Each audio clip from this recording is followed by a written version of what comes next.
9வது சட்டம். சித்த வித்தையை பெற்றவர்கள் தமது மனசாட்சிக்கு விரோதமான யாதொரு காரியத்தையும் செய்யக்கூடாது. இது உலகத்திலேயே சாதாரணமாக நடைமுறைப்படுத்துவதில் மிகவும் கடுமையான ஒரு விஷயம். ஆனால் இதை நாம் நடைமுறைப்படுத்திவிட்டோம் என்றால் உலகத்திற்கே மிகவும் நன்மையான ஒரு விஷயம். உள்ளொன்று வைத்து புறமொன்று பேசுவார், உறவு கலவாமை வேண்டும்.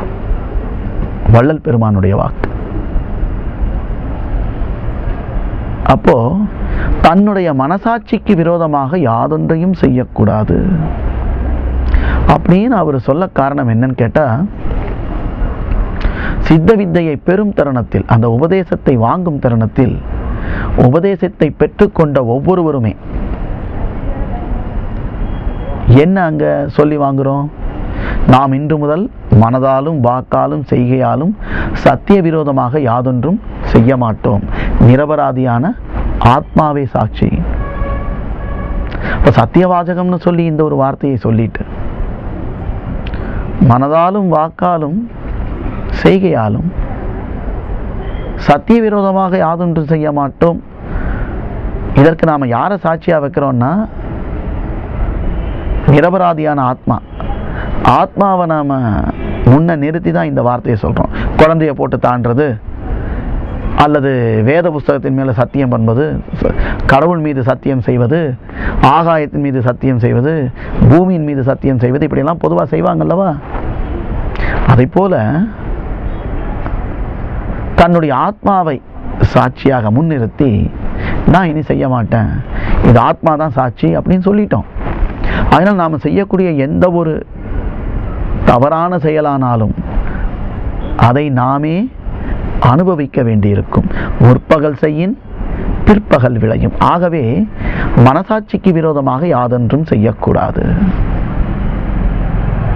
அந்த மனசாட்சிக்கு விரோதமாக செய்யாமல் இருந்தாலே தனக்கும், அதாவது தன்னுடைய உடலுக்கும் உள்ளத்திற்கும் உயிருக்கும் யாதொரு தீங்கும் நேராது. அது மட்டுமல்ல, தன்னை போல இருக்கக்கூடிய மற்றுள்ள உயிரினங்களுக்கும் அவர்களுடைய உடலுக்கும் உள்ளத்திற்கும் உயிருக்கும் யாதொரு ஆபத்தும் வராது. மனசாட்சிக்கு விரோதமான யாதொரு காரியம் செய்யக்கூடாது. அப்படி மனசாட்சிக்கு விரோதமாக யாதொரு காரியம் செய்யவில்லை என்றால் உலகத்தில் சண்டை சச்சரவு வருமா? சிந்தித்து பாருங்கள். எந்த விதத்திலையும் சண்டை சச்சரவு வராது. ஒருவேளை சித்த வித்தியார்த்திகளுக்குள்ளும், சித்த வித்தியார்த்திகள் என்று அபிமானித்து நடக்கிறவர்களுக்குள்ளும் சண்டை சச்சரவு வருகிறது என்றால் அவர்கள் இந்த சட்டத்தை மீறியவர்களாகிறார்கள். அவர்கள் அந்த மனசாட்சிக்கு விரோதமாக செய்பவர்கள் அர்த்தம். அப்போ இந்த சட்டங்கள் ஒவ்வொன்றையும் சொல்லும் பொழுது, நீங்கள் இந்த சட்ட புஸ்தகத்தை நாம் இங்கே படிக்கும் பொழுது நீங்களும் இந்த சட்ட புஸ்தகத்தை எடுத்து பிரித்து பார்த்தீங்கன்னா தெரியும். ஒவ்வொரு சட்டத்திலையும் குறிப்பாக சொல்லும் பொழுது சித்த வித்தையை பெற்றவர்கள் அல்லது சித்த வித்தியார்த்திகள் சொல்லி தொடங்கும் போதே வரும். இந்த இடத்துல குறிப்பிட்டு பார்த்தீங்கன்னா சித்த வித்தையை பெற்றவர்கள்னு சொல்லப்படுது.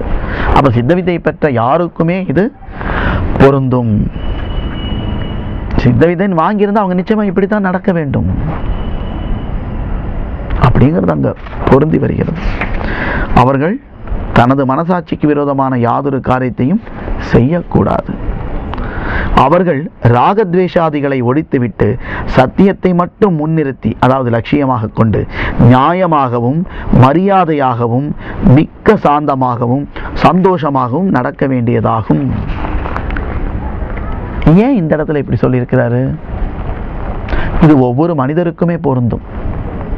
ஏன் இதை இப்படி சொல்றாருன்னா, ராகத்வேஷாதிகள்னு சொல்லக்கூடியது பெரும் வியாதிகள்னு சொல்லப்பட்டிருக்கு. ஆசாபாசங்கள். ராகம் என்பது விருப்பு, துவேஷம் என்பது வெறுப்பு. ராகத்வேஷாதி என்று சொல்லக்கூடியது விருப்பு வெறுப்பு.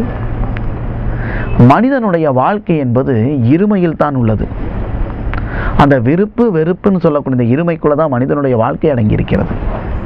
விருப்பு வெறுப்பும் இல்லை என்றால் மனிதனுடைய வாழ்க்கையில எந்த விதமான ஏற்றத்தாழ்வுகளும் இருக்காது, எப்படிப்பட்ட வித்தியாசங்களும் இருக்காது.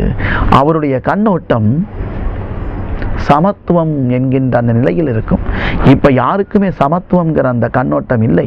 காரணம், விருப்பு உள்ளவர்களிடத்தில் ஒரு விதத்திலும் வெறுப்பு உள்ளவர்களிடத்தில் ஒரு விதத்திலும் நாம் நடந்து கொண்டு வருகிறோம். நமக்கு பிடிச்சவங்க கிட்ட ஒரு மாதிரியும் பிடிக்காதவங்க கிட்ட ஒரு மாதிரி நடந்து வருகிறோம். இந்தியா பாகிஸ்தான் கிரிக்கெட் நடக்கும் பொழுது இந்தியா வெற்றி பெற வேண்டும் என்று பயங்கரமான பிரார்த்தனை நடந்து கொண்டு வருகிறது. எவ்வளவு கடுமையான பிரார்த்தனைகள்லாம் நடக்குது. இந்தியா ஜெயிச்சாச்சுன்னு சொன்னா எக்கச்சக்கமான பட்டாசு, வான வேடிக்கைகள் விட்டு அவ்வளவு சந்தோஷப்படுறாங்க. பாகிஸ்தான்கிறது யாரு? ஒரு காலத்தில் அது இந்தியா கூட சேர்ந்திருந்த ஒரு பகுதி தானே. அது இன்னமும் இந்தியா கூட சேர்ந்திருந்தால் என்ன சொல்லியிருப்போம்? வித்தியாசமா நம்ம பேசியிருக்க மாட்டோம்.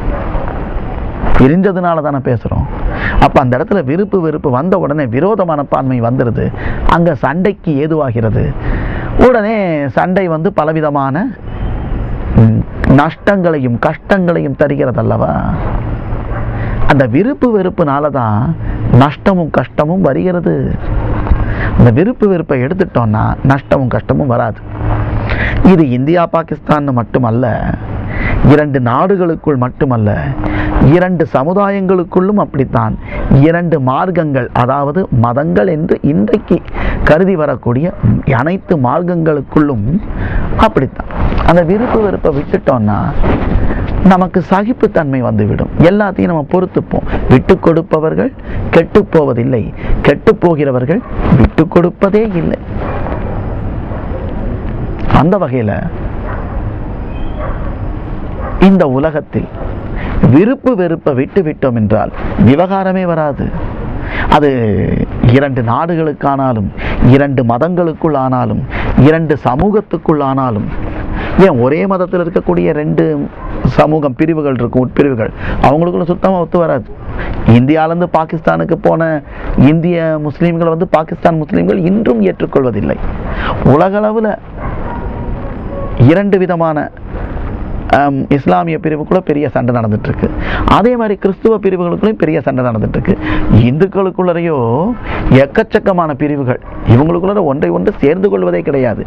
ஒரே வைணவ சமுதாயத்தை சேர்ந்த இரண்டு உட்பிரிவுகள், வடகலை தென்கலை அப்படின்னு சொல்லக்கூடிய இரண்டு பிரிவுகளுக்கு உட்பட்ட அந்த வைஷ்ணவ சம்பிரதாயத்தை சேர்ந்தவர்கள் ஸ்ரீரங்கம் கோயிலில் இருக்கக்கூடிய யானைக்கு எந்த கலையை சேர்ந்த நாமத்தை திருமண் இடுவது, அந்த யானையோட நெத்தியில எந்த மாதிரி நாமம் பூசுவது, யூவா அல்லது ஒய்யா அப்படிங்கிறது பெரிய தகராறாகி அது கடைசியில வெள்ளைக்கார நீதிபதி கிட்ட போன போது, ஒரு மாசத்துக்கு நீங்க யூ வச்சுக்கோங்க, ஒரு மாசத்துக்கு அடுத்தவர்கள் ஒய் வச்சுக்கிட்டோம். ஏன்னா வடகலை தென்கலைக்கு யூ அண்ட் ஒய்ன்னு சொல்லி அவர் குறிப்பிட்டார்.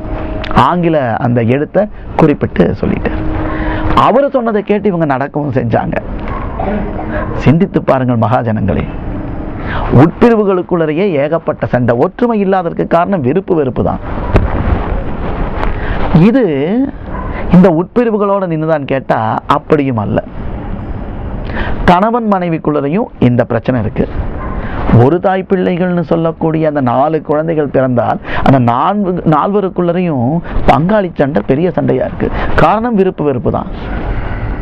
ஸோ இந்த விருப்பு வெறுப்பை எப்பொழுது நாம் விடுகிறோமோ அப்பொழுது சண்டை என்பது அறவே இருக்காது, சமாதானம் மட்டும்தான் இருக்கும். ஆனால் இன்றைய வரைக்கும் உலக நாடுகள் சமாதானமாக வாழுவது எப்படி அப்படிங்கிறத பத்தி மிகப்பெரிய கூட்டமெல்லாம் போட்டு பேச்சுவார்த்தை நடந்துட்டு இருக்கு. கம்யூனல் ஹார்மனி அப்படின்னு சொல்லி ஒரு மிகப்பெரிய அமைப்பெல்லாம் கூட்டமா நடத்தி மதங்களுக்குள் எப்படி ஒற்றுமை கொண்டு வருவது, ஏகப்பட்ட பேச்சு நடந்துட்டு இருக்கு. மதங்களுக்குள்ள ஒற்றுமை எங்க கொண்டு வர வேண்டியிருக்கு? மனிதர்களுக்குள்ளதான் ஒற்றுமை கொண்டு வர வேண்டியிருக்கு. இந்த மனிதர்கள் ஒற்றுமையாக இருக்க வேண்டும் என்றால் விருப்பு வெறுப்பை விட்டு விட்டால் போதுமானது. அது கிடையாதே. எனக்கு பிடிச்சது உனக்கு பிடிக்காது, உனக்கு பிடிச்சது எனக்கு பிடிக்காது. இதேதான பிரச்சனை. சகிப்புத்தன்மை இல்லாததான் காரணம். அந்த மனசாட்சிக்கு விரோதமாக நடப்பதுதான் இத்தனை விவகாரமும். மனசாட்சிக்கு விரோதம் இல்லாமல் நடக்க வேண்டும்னு சொல்லும்போது என்ன ஆகுது? மனசாட்சி சொல்லும், என்ன மாதிரி தான் அவரும் அப்படின்னு சொல்லும். தன்னுயிர் போல் பிற உயிரை எண்ண வேண்டும், தன்னை போல் பிறரை நேசித்தல் வேண்டும். தன்னை போல் பிறரை நேசிக்கும் பொழுது மனசாட்சிக்கு விரோதமாக நடப்பதற்கு வாய்ப்பே கிடையாது. இயேசு கிறிஸ்து சொல்வார், சட்டங்களிலேயே உயர்ந்த சட்டம் எதுன்னு சொன்னா தன்னை போல் பிறரை நேசிப்பதுதான் உயர்ந்த சட்டம். அதைவிட உயர்ந்த சட்டம் என்று யாதொன்றுமே இல்லை பாரு. எவ்வளவு உயர்ந்த ஒரு எண்ணம் பாருங்க, அந்த வார்த்தை பாருங்க. ஞானிகள் ஒரு காலம் பொய்யே பேசுவதில்லை, தவறாக சொல்லிக் கொடுப்பதே கிடையாது. தன்னை போல் பிறரை நேசிக்க வேண்டும் என்றால் மனசாட்சிக்கு விரோதம் இல்லாமல் நடக்க வேண்டும். அப்படி தன்னை போல் பிறரை நேசிக்கும் பொழுது, மனசாட்சிக்கு விரோதம் இல்லாமல் நடக்கும் பொழுது விருப்பு வெறுப்புக்கு அங்க இடமே இல்லையே. ஆகவே அவர்கள் ராகத்வேஷாதிகளை ஒழித்துவிட்டு சத்தியத்தை மட்டும் முன்னிறுத்தி, பாருங்க, சத்தியம்ங்கிற ஒரு வார்த்தையை முன்னாடி கொண்டு வந்து நிற்கிறார். சத்தியம்னா என்ன? நான் சத்தியமா இனிமேல் அப்படின்னு சொல்ற அந்த சத்தியமா? சத்தியம்ங்கிற வார்த்தைக்கு என்ன மதிப்புன்னு முதல்ல தெரிஞ்சுக்கணும். இங்க எங்க இருக்கு சத்தியம்ங்கிற வார்த்தைக்கு மதிப்பு? பல்லாயிரம் தடவை நம்ம சத்தியம் பண்ணி அந்த சத்தியத்தை மீறியும் நம்ம செஞ்சுட்டு இருக்கிறோம் அனைவருமே. சத்தியத்துக்கு விரோதமா செய்யக்கூடாதுன்னு சொன்னா மனசுக்குள்ள ஒண்ணு சொல்லும், அதை அப்படியே வெளியில பேச சொன்னா பேச முடியுமா? மனசுக்குள்ள என்ன தோணுதோ அதை அப்படியே சொல் பார்க்கலாம். அதை உள்ள வச்சு மறைச்சிட்டு வேற ஒன்று பேசாதே. உன் மனசுல என்ன தோணுதோ அப்படியே சொல் அப்படின்னு சொன்னா யாருமே சொல்ல முடியாது.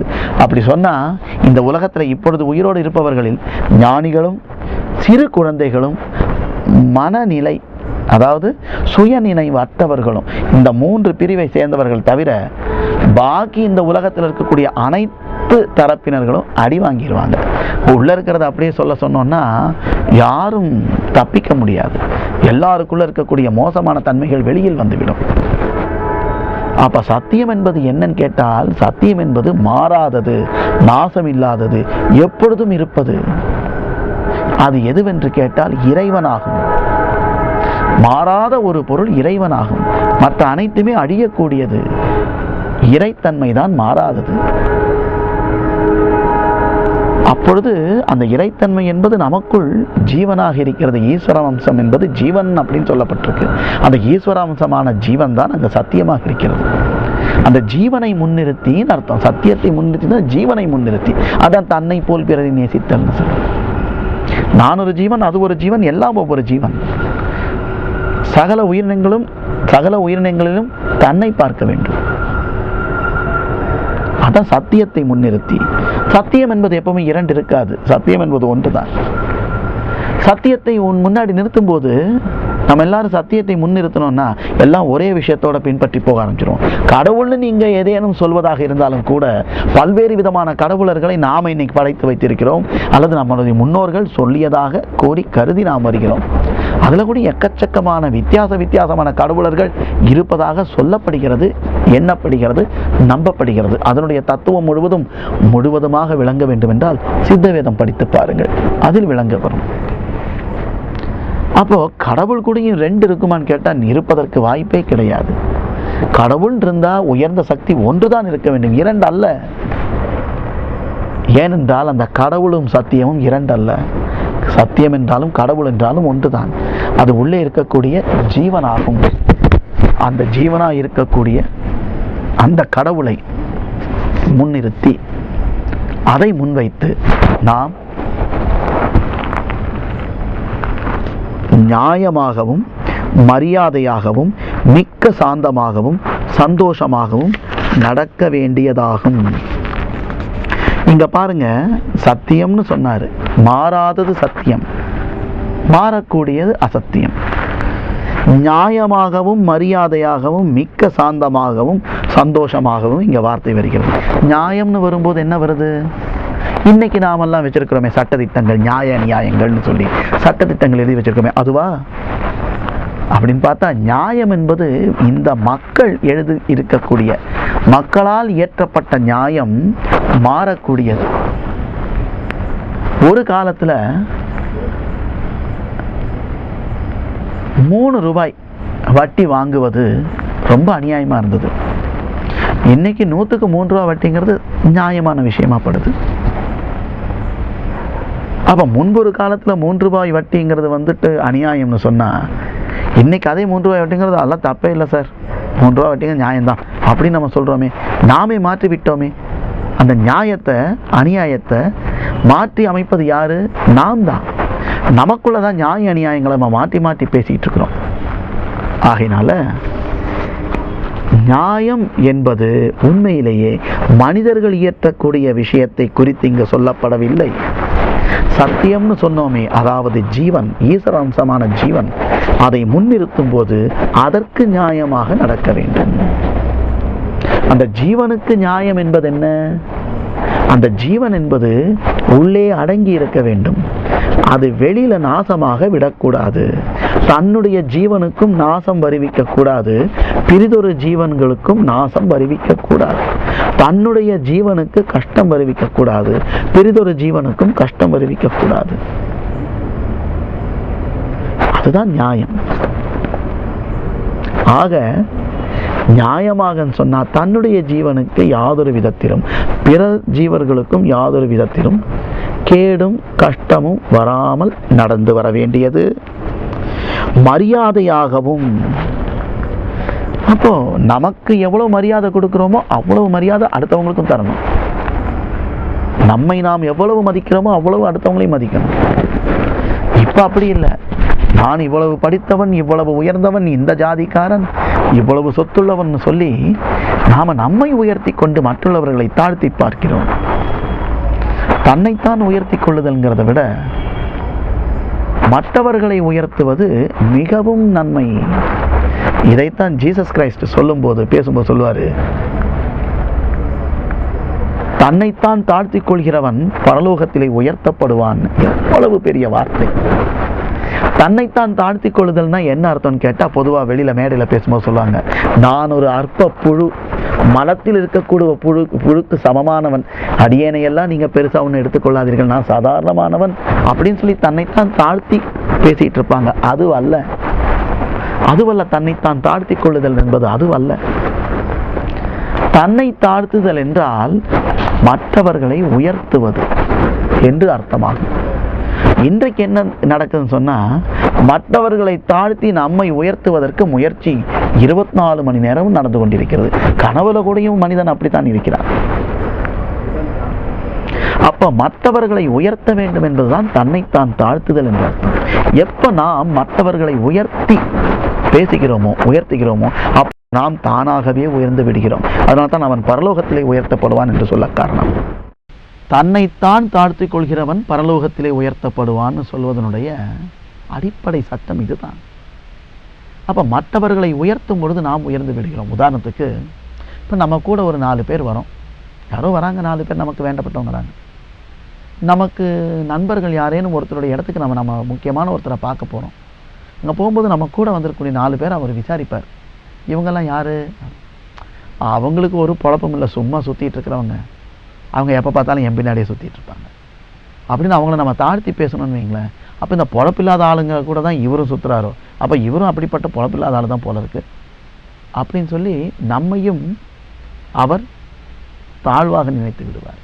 அதே சமயத்தில் இந்த 4 வரையும் கூட வந்த 4 பேர்த்தையும், இவர் இப்படிப்பட்டவர், இவர் இவ்வளவு உயர்ந்தவர், இவர் இந்தந்த காரியங்களெல்லாம் வல்லவர், இவர் இவ்வளவு நல்ல காரியங்களெல்லாம் செய்து வருகிறார், இவர் இந்த வகையில் உயர்ந்தவர்னு சொல்லி ஒவ்வொருத்தரையும் குறித்து நாம உயர்வாக பேசி அறிமுகப்படுத்தி வைத்தோம் என்றால், பரவாயில்ல, இவ்வளவு நல்லவங்க கூட இவர் பழகிறாரா, இப்போ இவர் கூட இருக்கிறவங்க எப்பவுமே எல்லாருமே நல்ல ஒரு உயர்ந்த ஒரு செட்டாக இருக்கிறாங்களே இவங்க அப்படின்னு சொல்லி, இவங்க குழுவே உயர்ந்ததாக இருக்குதுன்னு சொல்லி நமக்கும் உயர்வு வந்து விடுகிறது. பாருங்க, இப்போ நம்மை சேர்ந்தவர்களை நாம் தாழ்த்தினோம் என்றால் நாம் தாழ்ந்து விடுகிறோம், நம்மை சேர்ந்தவர்களை நாம் உயர்த்தினோம் என்றால் உயர்ந்து விடுகிறோம்.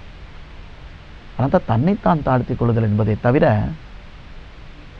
நாம மலத்தில் உள்ள புழுவை போன்றவன்னு சொல்லிக் கொள்வதல்ல. நம்மெல்லாம் எங்கேயா படிச்சிருக்கோம், நம்மெல்லாம் சாதாரண ஆளியா அப்படின்னு பேசுறதெல்லாம் தன்னைத்தான் தாழ்த்தி கொள்வதல்ல. அது ஈகோ, அந்த அகங்காரம் ஒரு வகையில் உள்ளுக்குள்ள எங்கேயோ அந்த கர்வம் ஒளிஞ்சிருக்குன்னு தான் அர்த்தம் இப்படி பேசுறவங்க. ஆக மரியாதை என்பது நாம கொடுத்து பெற வேண்டும். முதலில் நாம் கொடுக்க வேண்டும், பின் அந்த மரியாதை என்பது தானாகவே திரும்ப வரும். அடுத்தது மிக்க சாந்தமாகவும். இந்த சாந்தம்ங்கிற வார்த்தைக்கு அர்த்தம் புரிந்து கொள்ள வேண்டும் என்றால் ஒரு விஷயம் சொன்னால் உடனே புரிஞ்சுக்கலாம். இப்போ நாம் ஒவ்வொரு காலகட்டத்திலையும் பலவிதமான தவறுகளை செய்யவே செய்கிறோம். நாம் எத்தனை தப்பு பண்ணாலும் நம்மை நாம் தண்டித்துக் கொள்வதுண்டா? கிடையாது. நம்ம எவ்வளவோ சாந்தமாக தான் இருக்கிறோம் நம்ம கிட்ட மட்டும். நாம் எவ்வளவு தப்பு செய்தாலும் நாம் எவ்வளோ சாந்தமாக நம்மளை பொறுத்துக்கிறோம். இந்த பொறுமை சாந்தத்திலேருந்து தான் வருது. நம்ம விஷயத்தில் மட்டும் ரொம்ப சாந்தமாக இருக்கிறோம். அடுத்தவங்க விஷயத்தில் நம்ம சாந்தமாக இருப்பதே கிடையாது.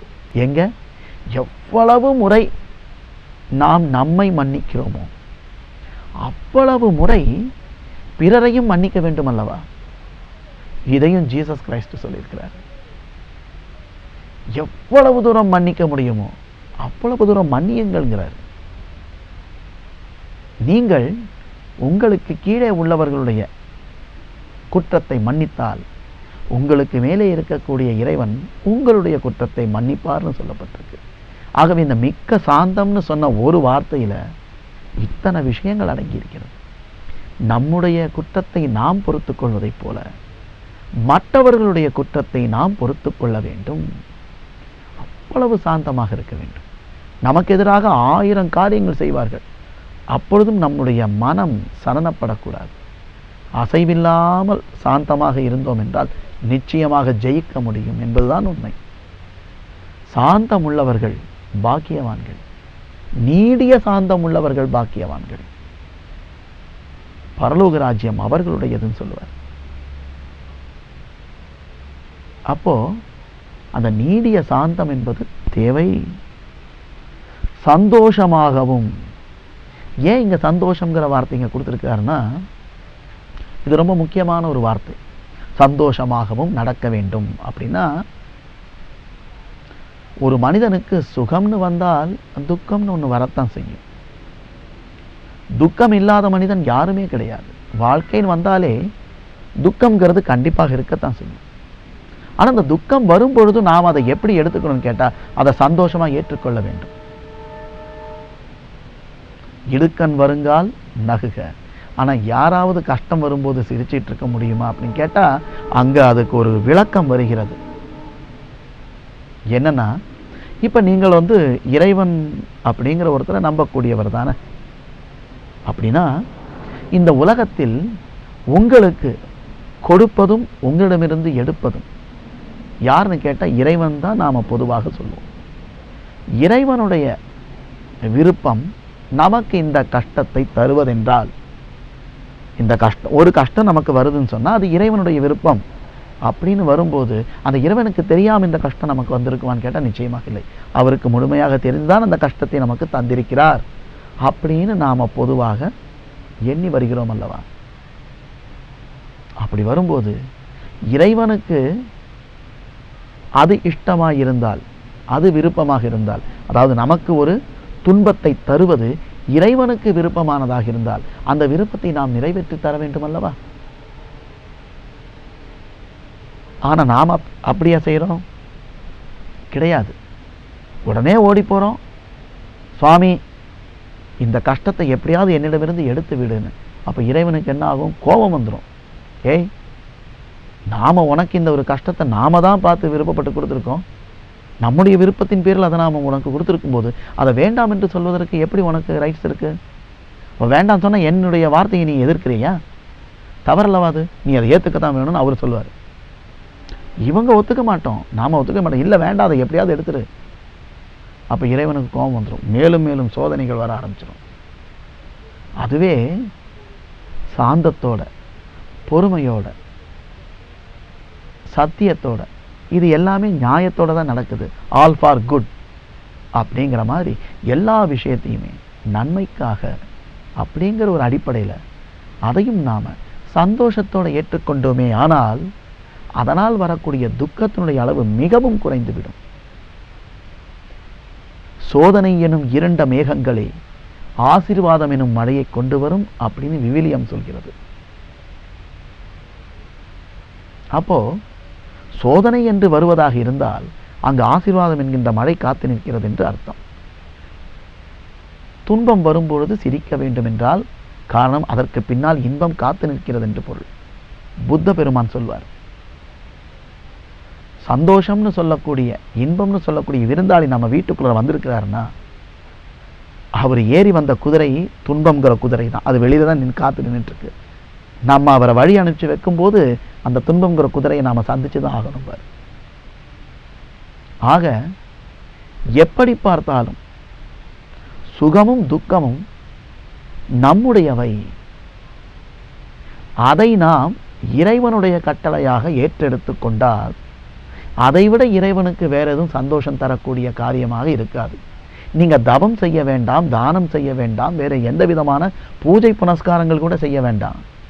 சாதாரண வாழ்க்கையை நடத்தும் பொழுது இல்லற தர்மத்தை ஏற்றெடுத்து நடத்தினாலேயே அதில் வரக்கூடிய எந்த கஷ்டங்களையும் கடினமான காரியங்களையும் துக்கங்களையும் இறைவனால் அருளப்பட்டது என்று முழுமையாக ஏற்றுக்கொண்டோமே ஆனால் அதுவே இறைவனுக்கு நாம் செய்யக்கூடிய மிகப்பெரிய ஒரு சேவை, அல்லது இறைவனை நாம் சந்தோஷப்படுத்தக்கூடிய காரியமாக அதுதான் இருக்கும். அதை விடுத்து நாம இல்லை இது வேண்டாம் திருப்பி எடுத்துக்கோன்னு சொன்னா இறைவனுக்கு கோபம் வந்துடும். ஆக சந்தோஷமாக நடக்க வேண்டும்னு சொல்றார். இப்போ ஒரு விஷயம் இந்த இடத்துல குறிப்பிட்டு சொல்ல வேண்டியதா இருக்கு. சித்த வித்தையை பெற்றவர்கள் தனது மனசாட்சிக்கு விரோதமான யாதொரு காரியத்தையும் செய்யக்கூடாது. ஒன்று, அவர்கள் ராகத்வேஷாதிகளை ஒழித்து விட்டதால் விருப்பு வெறுப்பை மாற்றி வைத்துவிட்டு சத்தியத்தை மட்டும் முன்னிறுத்தி நியாயமாகவும் மரியாதையாகவும் மிக்க சாந்தமாகவும் சந்தோஷமாகவும் நடக்க வேண்டியதாகும்னு சொன்னால் அந்த இடத்துல ஒரு விஷயத்தை நீங்க எண்ணி பாருங்கள். ஒரு மனிதன் சத்தியம், நியாயம், மரியாதை, சாந்தம் அல்லது சந்தோஷம் இது எதுவுமே இல்லாமல் வாழக்கூடியவனாக இருந்தால் அந்த ஒரு மனிதன் ஆணோ பெண்ணோ அவர்கள் நம்பும் அந்த கோவிலுக்குள் சென்று அந்த இறைவனை வணங்க வேண்டும் என்று அங்க போய் வணங்க போனால் அங்க இருக்கிற கடவுள் அங்க உட்கார்ந்துட்டு இருக்க மாட்டார். சத்தியம், நியாயம், ஒழுக்கம், மரியாதை இது எதுவுமே இல்லாத மனிதன் வருகிறான், இவன் வருவதை நாம பார்க்கவே கூடாதுன்னு சொல்லி ஒண்ணு முகத்தை திருப்பி விடுவார் அல்லது அங்கிருந்து எந்திரிச்சு அவர் ஓடியே போயிடுவார். அதே சமயத்துல சத்தியம், நியாயம், ஒழுக்கம், மரியாதை, சாந்தம், சந்தோஷம் இந்த மாதிரி விஷயங்களை எல்லாம் கை கொண்டு வாழ்பவனாக இருந்தால் அவர்கள் கடவுளை தேடி போக வேண்டாம், அவரை நாடி கடவுள் வந்து உட்கார்ந்து விடுவார். இறைத்தன்மை என்பது அங்குதான் இருக்கும். இதைத்தான் திருமூலர் சொல்லும் போது சொல்வார், கூவிக்கொண்டீசன் குடி புகுந்தான் என்பார். இதோ வரேன் சொல்லி கூவிட்டே ஈசன் வந்து குடி புகுந்து விடுவாராம். பைபிள்ல கூட சொல்லப்பட்டிருக்கு. முதல்ல சொல்லக்கூடிய அந்த விஷயங்கள் எல்லாம் பார்த்தீங்கன்னா இதே வார்த்தைகள் தான். ஆக மிக்க சாந்தமாகவும் சந்தோஷமாகவும் நடக்க வேண்டியதாகும். அப்படிங்கும்போது அவர்களுடைய அந்த நடவடிக்கை சித்தவித்தை பெற்றவர்கள் எப்படி நடக்க வேண்டும் என்று பார்த்தால் உயர்ந்த ஞானி, அது ஒரு புத்தரை போல நடக்க வேண்டும். அதான் முதல் சட்டத்தில் கூட சொல்லப்பட்டிருக்குது. புத்தரை போல எல்லோரிடமும் சமத்துவமாகவும் சாந்தமாகவும் சந்தோஷமாகவும் ஐக்கியத்துடனும் வாழ வேண்டும். அதே சமயத்தில் இவங்க எங்கேயும் போயிட்டு வரணுங்கிறதெல்லாம் ஒன்றும் இல்லை.